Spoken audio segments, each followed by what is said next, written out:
perhaps nowhere in human endeavor is the concept of the 0 hour more applicable than to the planetary crisis we all currently face. Joining us now is someone who's doing something about that. May Boeve is the Executive Director of 350.org, which is the international climate change organization designed to generate the sense of urgency required to tackle the climate crisis. It is an urgent problem, and in fact, the urgent problem.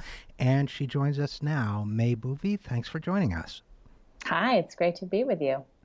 Well, it's good to have you, particularly because now, as we speak, you guys are participating in a worldwide action about fossil fuels, which I wanted to talk about, which is underway. Tell us a little bit about Break Free. Well, it's a really exciting time to be talking with you because, as you said, there are actions taking place in all corners of the world right now that are focused on keeping fossil fuels in the ground and making sure that communities can transition to 100% renewable energy. And people are taking a lot of risks in these actions. People are putting their bodies on the line to say that we shouldn't be continuing our addiction to fossil fuels that are driving climate change. So there have been actions in New Zealand, in Australia, in Nigeria, at the site of the first oil well in Nigeria. And throughout the course of this week, there are more, and there will be 6 taking place across the U.S. over this coming weekend. Okay, we should explain to our audience that we do pre-record, so the weekend has not begun yet. The show will broadcast on Saturday. So tell us a little bit about, I want to talk about the global demonstration. I very much want to talk about those, but let's start with the U.S. actions. What are scheduled for this weekend? What, if any, have already happened? What's coming up? So there's a cluster of actions happening this weekend. And if people are tuning in, there are actions even on Sunday. So it's not too late to join in. There's an action in Washington, D.C., focusing on stopping offshore oil drilling. There's a really good opportunity right now to push President Obama to keep offshore drilling in check. And there are going to be residents from the Gulf coming to Washington to make their case. So that action is happening on Sunday. Over the course of the weekend, we're going to see people mobilizing all over the place. And at 350, we believe that people power is what can change politics. And on an issue as gigantic as climate change, we're never going to have as much money as ExxonMobil, but what we have are people. And so these actions are intended to put people power front and center, and in places that not everyone thinks about as sites of fossil fuel extraction, like the city of Los Angeles. On Saturday, people are going to be marching at City Hall at 1 o'clock because you may not believe it, but Los Angeles is home to the largest urban oil field in the United States. This is a place which could be the home of all renewable energy. It's hard to think of a city that could be more friendly to solar power and to alternatives than Los Angeles. And yet, it's a hub of oil drilling. Where does this drilling take place for Los Angeles listeners? Where does this drilling take place, and where does the action take place? So the drilling occurs in metropolitan LA, and the action will focus on downtown Los Angeles, calling attention to the fact that right next to where people live, there is oil drilling taking place. So people will converge at City Hall 1 o'clock on Saturday in Los Angeles. There are also actions in Seattle, Chicago, Colorado, and Albany, New York. Now, the Albany, New York, I want to get to in a second, but Los Angeles, just want to leave our listeners with a thought. If you've ever visited Los Angeles and gone to the La Brea tar pits, you know that there is oil in Los Angeles, but we need to find an alternative there. Now, the Albany one interests me. We're talking with May Boeve from 350.org. The Albany one interests me because I just wrote something this week about bomb trains and for the Huffington Post. So tell us about the Albany action. So Albany is becoming the home of a lot of transportation of fossil fuels, particularly Bakken crude oil. So coming from the center of the country, and Albany is becoming a major transportation hub. And New Yorkers have been very valiant fighters in the climate movement, most notably by helping issue a historic moratorium on fracking. But unfortunately for New Yorkers, the battle is not over. So in Albany, these bomb trains are very dangerous. And I think the bigger point to us is that the more transportation of fossil fuels we enable to happen, the longer it takes to get ourselves off of oil. And so people are actually going to be trying to get in the way of the bomb trains and call attention to the fact that these are very, very serious activities and that the capital of the state of New York can and should do better. And in fact, there are some incredible proposals to transform the New York economy to renewable energy, and yet it's going in the opposite direction. So you guys this will be civil disobedience. Yes. Good. I'm all for it. And we're talking with May Boeve, Executive Director of 350.org. May, let's talk for a minute if we can. This is part of a global wave of actions. Let's talk a little bit about what other nations are involved, what other groups are involved, and maybe after that, how it came together. So that's in many ways the most important part of this story, because there's a narrative out there that climate change and development can't go hand in hand, that the only way for development to happen is fossil fuels. And that's what the coal industry, the oil industry would have everyone believe. And what's important about Break Free is that these mobilizations are happening in places where there is not yet 100% electrification. And millions of people are without electricity, and they're being fed a story by the fossil fuel industry that the only way to change that is continued reliance on fossil fuels. But people are mobilizing in South Africa, in Brazil, in Indonesia, in the Philippines, and beyond, calling for the need to bring people out of poverty, the need for clean energy, but the absolute necessity of getting off of fossil fuels. Well, I think you make a great point, because I think when we're talking about places where you don't have the massive infrastructure designed to transport fossil fuels and then to transport electricity that's generated at central locations, if you're talking about a place like Africa, and I've been to Africa several times, or other parts of the world that haven't built that infrastructure yet, there's no need to build it. And absolutely. That it's in fact more economically efficient, as well as better for the planet and energy efficient, to in effect build in place with solar power at the village level and so on. Isn't that what we're really talking about?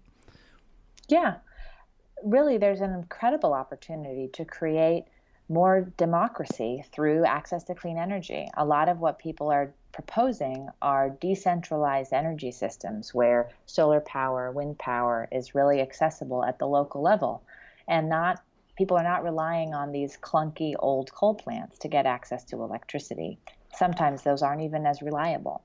So that's absolutely part of the issue. And so Break Free represents a collaboration among many movements, many organizations who have already been rising up, calling for the end of fossil fuels, but joining together to mobilize at the same time. So lots of partners are involved. If you visit breakfree2016.org, you can see the full list of participating organizations. But the point is, this is not a 1 day, a 1 week, even a 1 year thing. These fights have been ongoing. They will continue to be. But our hope is that by linking together at this time, we send a jolt of energy that helps inspire all these fights to be more successful. And it's important to note the timing. This comes a few months after the climate agreement was signed in Paris. And that was an important step forward, but those commitments are not going to enact themselves, and they're not legally binding. So it's going to take the work of movements on the ground, actually pushing governments to follow through. You know, it's interesting because, I mean, if we think about that for a second, this is historically kind of the way change happens. It's something like the Paris Accords. If you look back through history, whether it's the civil rights movement or other movements, you know, sometimes there are well-meaning but unenforceable, I don't want to say ineffectual because that's too negative. I don't mean to be so negative, but sometimes there are well-meaning agreements that show a growing awareness of the issue, but aren't enough. So and in some ways, that's part of the process. I mean, a lot of people were angry about the Paris Accords. They're not enforceable. They're not strong enough and so on. But, you know, the counter argument would be, well, but they raised awareness. They showed that the governments of the world are recognizing the need, and that's progress of a kind. That makes it in my opinion, but I'm curious your thoughts, in my opinion, that makes it a better time to double down on activism because the issue is now in public consciousness and government consciousness. So this is a time when action can be even more effective than ever. That's certainly our hope in doing this now. And I think international agreements and government action is essential, and we're going to need more of it on this issue, but it doesn't happen by itself. And 2015 was certainly a banner year in the climate movement. Not only was an agreement reached, which people didn't think was even possible, but Keystone Pipeline was rejected. Numerous coal projects around the world were rejected, from Vietnam to Australia. Shell pulled out of the Arctic and their proposed oil drilling there. The price of solar dropped precipitously. So there was a lot of momentum, and we needed it. But you look at 2016 and what's happened so far, and we're seeing cataclysmic impacts this year. And just look at the forest fires in Alberta, and look at the bleaching of the coral reefs off the coast of Australia, where we know that in many ways we're doing this later than is even room for hope, to be honest, for a lot of people. But we're going to have to keep doing it, and we're going to have to keep finding sources of inspiration. So after Paris concluded, there was a risk that people would open up the newspaper and interpret that news as the end of the need to mobilize. Right. Of course, that's not true. And in any social movement, all victories are temporary. You have to keep fighting for them.